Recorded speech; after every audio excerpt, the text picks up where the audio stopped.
నా పేరు వనజ. అమ్మగారి పేరు శ్రీమతి. మేము సిరిసిల్ల జిల్లా అనంతారం నుండి వచ్చామండి. తనకు కళ్ళు కనబడలేదు. 3 నెలల క్రితం తెలిసిందండి.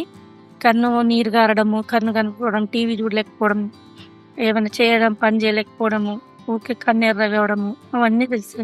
ఇది హాస్పిటల్ గురించి మాకు వేరే మా అక్కయ్య గారు చెప్పారండి. ఆమె ద్వారా తెలుసుకొని వచ్చి చూయించుకున్నాము. ఇక్కడ ఆపరేషన్ అయిందండి. ఆమె పూజ చేయడం రాకపో, నడవరాకపో, ఒత్తులు చేసుకుంటుండే, అవి కూడా చేయరాకపోవడం 1 మంత్ అవుతుందండి చేయించుకోను. ఇప్పుడు కన్ను మంచి కనబడుతుందండి. నెక్స్ట్ కూడా సెకండ్ కూడా చేయించుకుంటా అనే ఉద్దేశం ఉంది. ఈరోజు చెకప్ కోసం వచ్చామండి. చాలా బాగుందండి. ఇక్కడ ట్రీట్మెంట్ కానీ, ఆపరేషన్ కానీ, స్టాఫ్ కానీ అంతా చాలా మంచిగా చూసుకున్నారండి. ఆపరేషన్ అయినాక 1 మంత్ దాకా వద్దన్నారు. ఇప్పుడు 4-5 రోజుల నుంచి వస్తువులు చేస్తున్నారండి. ఏ ప్రాబ్లం లేదు, బాగానే ఉంది. టీవీ చూస్తున్నది, అన్ని బాగానే ఉన్నాయండి. తను అన్ని చేసుకోగలుగుతుంది. బాగానే కనిపిస్తున్నాయి నా కళ్ళు, మంచిగానే ఉన్నా.